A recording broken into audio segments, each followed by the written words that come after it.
കന്യാകുമാരിയിൽ നിന്നും കാശ്മീരിലേക്ക് ഒരുപാട് ദൂരമുണ്ട്. ഹൃദയത്തിൽ നിന്നും ഹൃദയങ്ങളിലേക്ക് അകലങ്ങളില്ല. മനുഷ്യൻ മനുഷ്യനെ സ്നേഹിക്കുമ്പോൾ ഹൃദയത്തിൽ ഈശ്വരൻ ജനിക്കുന്നു. മനുഷ്യൻ മനുഷ്യനെ വെറുക്കുമ്പോൾ ഹൃദയത്തിൽ ദൈവം മരിക്കുന്നു. ഇതാണ് ആദിമുതലുള്ള പണ്ഡിതന്മാരുടെ ശ്ലോകങ്ങൾ വിളിച്ചു പറയുന്നത്. ദൈവം ജനിക്കുന്നതും മരിക്കുന്നതും ഹൃദയത്തിലാണ്. അതിനാലാണ് ഹൃദയത്തെ ദൈവത്തിൻ്റെ ആലയമായും ശ്രീകോവിലായും ചിത്രീകരിക്കുന്നത്. എന്തുകൊണ്ടാണ് ഈ ആലയം മലിനപ്പെടുന്നത്? ദൈവം അപരവാസയോഗ്യമായതിനാൽ.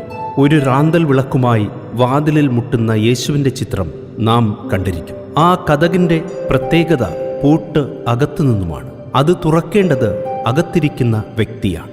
അതാണ് ഹൃദയത്തിൻ്റെ പ്രത്യേകത. സങ്കീർത്തന പുസ്തകം 84 അധ്യായം 2 വാക്യത്തിൽ പറയുന്നു, എൻ്റെ ഹൃദയവും ശരീരവും ദൈവത്തിന് ആനന്ദഗാനം ആലപിക്കുന്നു എന്ന്. ഹൃദയം കൊണ്ടാണ് കവിതകൾ രചിക്കുന്നത്. ഹൃദയം കൊണ്ടാണ് ജീവിതം മെനയുന്നത്. എന്താണ് അങ്ങനെയെങ്കിൽ യേശുവിൻ്റെ ഹൃദയത്തിൻ്റെ പ്രത്യേകത? കരുണ, ദയ, ആത്മാർത്ഥത. എസെക്കിയേൽ പ്രവാചകന്റെ പുസ്തകത്തിൽ പറയുന്നു, അവരുടെ ശരീരത്തിൽ നിന്ന് ശിലാഹൃദയം എടുത്തുമാറ്റി ഒരു മാംസള ഹൃദയം നിക്ഷേപിക്കും. തുടർന്ന് നമ്മൾ വായിക്കുന്നുണ്ട്, നിങ്ങളുടെ വസ്ത്രമല്ല ഹൃദയമാണ് കീറേണ്ടത്. ഹൃദയം സ്നേഹത്തിൻ്റെ പ്രതീകമാണ്. അതുകൊണ്ടാണ് നാം സ്നേഹത്തിൻ്റെ ചിഹ്നമായി ഹൃദയവും അത് തുളച്ചുപോകുന്ന ഒരു അമ്പും വരയ്ക്കുകയും സ്നേഹത്തിൻ്റെ ഇതിവൃത്തമാക്കുകയും ചെയ്യുന്നത്. ഹൃദയത്തെക്കുറിച്ച് അത്രമാത്രം അറിവുള്ള നമ്മെ നോക്കി തിരുവചനത്തിലൂടെ യേശു ചോദിക്കുന്നുണ്ട്, എനിക്കൊരു ഹൃദയം തരുമോ? ചുടുചോര ചീന്തുന്ന ഒരു മാംസള യന്ത്രം എനിക്കാവശ്യമില്ല. അതെൻ്റെ ശ്വാസകോശങ്ങളിലേക്ക് മലിനരക്തം കടത്തിവിട്ട് ജീവരക്തം ഊറ്റിയെടുക്കും. ഉറപ്പാർന്ന പേശിയിൽ പൊതിഞ്ഞ വാരിയെല്ലുകളുടെ സുരക്ഷിതത്വത്തിൽ കഴിയുന്ന ഒരവയവം എനിക്ക് വേണ്ട. എനിക്ക് വേണ്ടത് 4 അറകളുള്ള ഒരു കൂടാരമാണ്. ആ അറയിൽ കരുണയും മറ്റൊന്നിൽ ആർദ്രതയും ഒന്നിൽ സാന്ത്വനവും മറ്റൊന്നിൽ വാത്സല്യവും സൃഷ്ടിക്കുന്ന, സ്നേഹം കരകവിഞ്ഞൊഴുകുന്ന ധമനികളുള്ള ഒരു ഹൃദയം. ഇന്ന് ഹൃദയങ്ങൾ തമ്മിലുള്ള അകലങ്ങൾ കൂടി വരികയാണ്. എല്ലാ ഭവനങ്ങളിലും തിരുഹൃദയ ചിത്രമുണ്ട്. തിരുവചനം ഹൃദയത്തിൻ്റെ പരിശുദ്ധിയെക്കുറിച്ചാണ് പറയുന്നത്.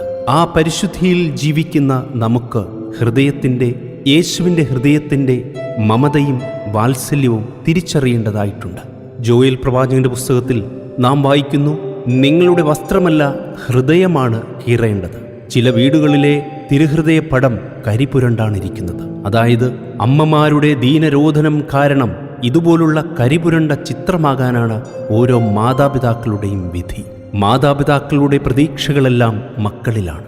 അതുകൊണ്ട് താഴത്തും മുകളിലും വയ്ക്കാതെ വളർത്തുന്ന മക്കൾ എല്ലാം ഉപേക്ഷിച്ച് പിൻവിളിക്ക് കാതോർക്കാതെ പടിയിറങ്ങി പോകുമ്പോൾ ഇളംമുള കീറുന്നത് പോലെ നെഞ്ചു നീറി കരയുവാനേ ഇവിടെയുള്ള മാതാപിതാക്കൾക്കാകും.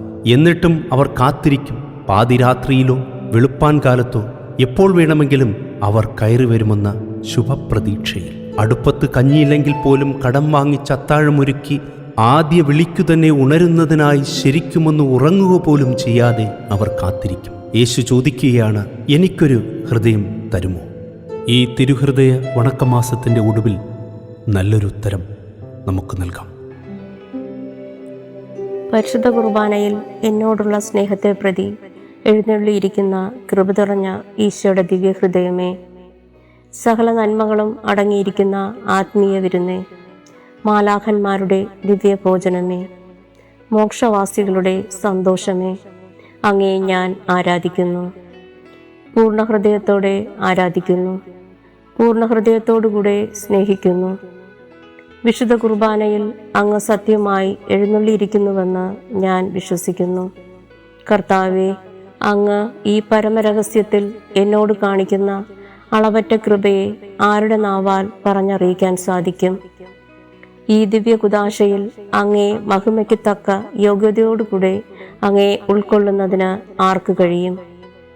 പരമപിതാവായ ഈശോയെ, അങ്ങേ അറുതിയില്ലാത്ത കൃപയാൽ എന്നിൽ എഴുന്നള്ളി വരണമേ. എപ്പോഴും അങ്ങേ തിരുശരീരത്തെ യോഗ്യതയോടുകൂടെ ഉൾക്കൊള്ളുവാൻ അങ്ങ് തന്നെ എനിക്ക് ഇടവരുത്തി അരുളണമേ. മാധുര്യം നിറഞ്ഞ ഈശോയെ, എൻ്റെ അവസാനത്തെ വചനങ്ങൾ അങ്ങയുടെയും അങ്ങേ പരിശുദ്ധാത്മാതാവിൻ്റെയും തിരുനാമങ്ങൾ ആയിരിക്കട്ടെ. എൻ്റെ അന്ത്യഭോജനം ആയുസിൻ്റെ അപ്പമായിരിക്കുന്ന അങ്ങേ തിരുശരീരവും ആയിരിക്കുമെന്ന് ഞാൻ ശരണപ്പെടുന്നു. കർത്താവെ, അങ്ങ് തന്നെ എനിക്കിതിന് ഇടവരുത്തി അരുളണമേ. കർത്താവെ, അങ്ങേ മണവാട്ടിയായ തിരുസഭയ്ക്ക് പൂർണ്ണ സ്വാതന്ത്ര്യം കൊടുത്തരുളണമേ. ഞങ്ങളുടെ പിതാവായ പരിശുദ്ധ പാപ്പായെ സംരക്ഷിക്കണമേ. എല്ലാവരും അങ്ങേ ഏക സത്യസഭയെ അറിഞ്ഞ് ഏക ഇടയൻ്റെ കീഴാകുന്നതിന് വേഗത്തിൽ ഇടവരുത്തണമേ. നിർഭാഗ്യപാപികളുടെ മേൽ കൃപയായിരിക്കണമേ.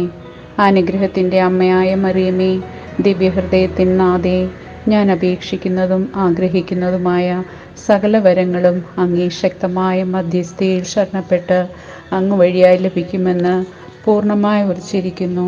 ആമേൻ. സ്നേഹം കൊണ്ട് നിറഞ്ഞ പിതാവാണ് ദൈവം. അവിടുന്ന് നമ്മുടെ വീടുകൾ സന്ദർശിക്കുന്നു. നമ്മെ രക്ഷിക്കാനും മോചിപ്പിക്കുവാനും അവിടുന്ന് തയ്യാറാണ്. മനസ്സിൻ്റെ ആത്മാവിൻ്റെ രോഗങ്ങൾ ഭേദപ്പെടുത്തുന്നു.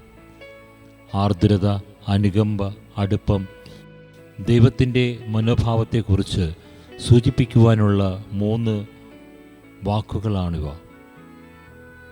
നമുക്കൊപ്പം സഹയാത്രികനാകാനും അനുകമ്പയോടെ നമ്മോട് ക്ഷമിക്കുവാനും ദൈവം തയ്യാറാണെന്നും ദൈവം എപ്പോഴും നമ്മുടെ അരികിലുണ്ടെന്നും ഫ്രാൻസിസ് മാർപ്പാപ്പ നമ്മെ ഓർമ്മപ്പെടുത്തുന്നു.